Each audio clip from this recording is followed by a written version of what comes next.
MLA గారు పోయినసారి వచ్చిన మెజార్టీ మీద కూడా అత్యధిక మెజార్టీతో 5వసారి గెలవబోతున్నారు. ముఖ్యమంత్రిగా వైఎస్ జగన్మోహన్ రెడ్డి గారు రెండవసారి అత్యధిక సీట్లతో గెలవబోతున్నారు. ఈ ప్రతిపక్షాలు కేవలం ఈ మీడియా ద్వారా దుష్ప్రచారం చేయడం తప్ప మన మాచర్ల నియోజకవర్గంలో పిన్నెల్లి రామకృష్ణారెడ్డి గారు సంక్షేమ పథకాలే కాకుండా ప్రతి ఒక్క వార్డులో ప్రతి ఒక్క పల్లెటూరులో అభివృద్ధి కార్యక్రమాలు కూడా చేస్తున్నారు. ఉదాహరణకి మా వార్డే తీసుకుంటే మేము ఎమ్మెల్యే గారి దృష్టికి మా వార్డులో సమస్యలు మన కృష్ణబల్జ కాలనీలో అంతకుముందు ఒకటి బోర్ ఏర్పాటు చేసి ఉన్నారు. దానికి ఒక మినీ వాటర్ ట్యాంకర్ కావాలని చెప్పిన మరుక్షణమే ఒక 15 రోజుల్లోనే ఒక మినీ వాటర్ ట్యాంకర్ ఏర్పాటు చేశారు. అలాగనే మా వార్డులో రేగులగుంట కాలనీలో అంతకుముందు ఒక బోరింగ్ వేశారు. దానికి ఒక మినీ వాటర్ ట్యాంకర్ నిర్మించారు.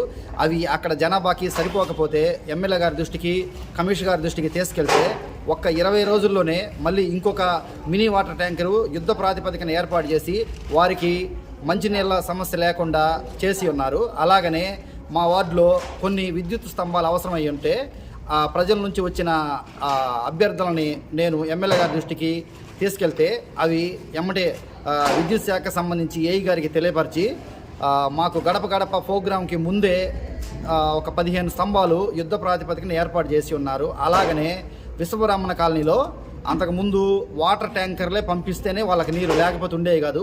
ఎమ్మెల్యే గారి దృష్టికి మేము ఈ విధంగా తీసుకెళ్ళటం వల్ల ఒక బోరు ఏర్పాటు చేసి దానికి ఒక మినీ వాటర్ ట్యాంకర్ కూడా యుద్ధ ప్రాతిపదికన ఏర్పాటు చేశారు.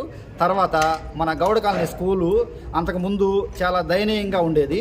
దాన్ని ఎమ్మెల్యే గారి దృష్టికి తీసుకెళ్ళటం వల్ల నాడు నేడు ప్రోగ్రాంలో చేర్చి ఆ గౌడ కాలనీ కూడా స్కూల్లో ఉన్న మొత్తం అభివృద్ధి చేసి మంచి బెంచీలు కానీ బోర్ ఏర్పాటు చేసి చుట్టూ ప్రహరీ గోడ నిర్మించి చాలా మంచిగా అభివృద్ధి చేసి ఉన్నారు. తద్వారా మా వార్డు చాలా వరకు పురోభివృద్ధి చెందింది. అలాగే మా వార్డు గడప గడప ప్రోగ్రాము జరిగిన తరువాత మాకు మా సచివాలయం సెరిని కాలనీ సచివాలయం నందు 10 లక్షల గ్రాంట్ మాకు మా వార్డుకి వచ్చి ఉన్నది. దాన్ని విశ్వబ్రాహ్మణ కాలనీలో 10 లక్షలు ఒకటే రోడ్డు సిమెంట్ రోడ్డు నిర్మించి ఉన్నాము. అంతకుముందు వర్షం వచ్చినప్పుడు ఈ ముసలి వాళ్ళు కానీ చిన్నపిల్లలు కానీ చాలా ఇబ్బందులు పడేవాళ్ళు. ఇప్పుడు ఆ సీసీ రోడ్డు ఏర్పాటు చేయడం వల్ల విశ్వబ్రాహ్మణ కాలనీలో ప్రజలు చాలా సంతోషంగా ఉన్నారు. ఇవేగాక ఈ ప్రతి ఒక్కరికి సంక్షేమ పథకాలు ఒక అమ్మఒడి కానీ ఒక చేయూత కానీ ఒక రైతు భరోసా కానీ ఒక విద్యా దీవెన కానీ ప్రతి ఒక్క పథకం లబ్ధిదారులకి మన వాలంటీర్ వ్యవస్థ ద్వారా ముఖ్యమంత్రి జగన్మోహన్ రెడ్డి గారు ఎంతో నమ్మకం మీద ఏర్పాటు చేసి ఉన్న వ్యవస్థ చాలా చక్కగా పనిచేస్తుందండి.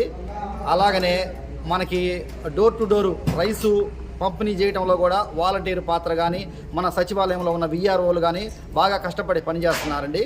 దీన్ని ప్రజలు కూడా సద్వినియోగం చేసుకుంటున్నారు.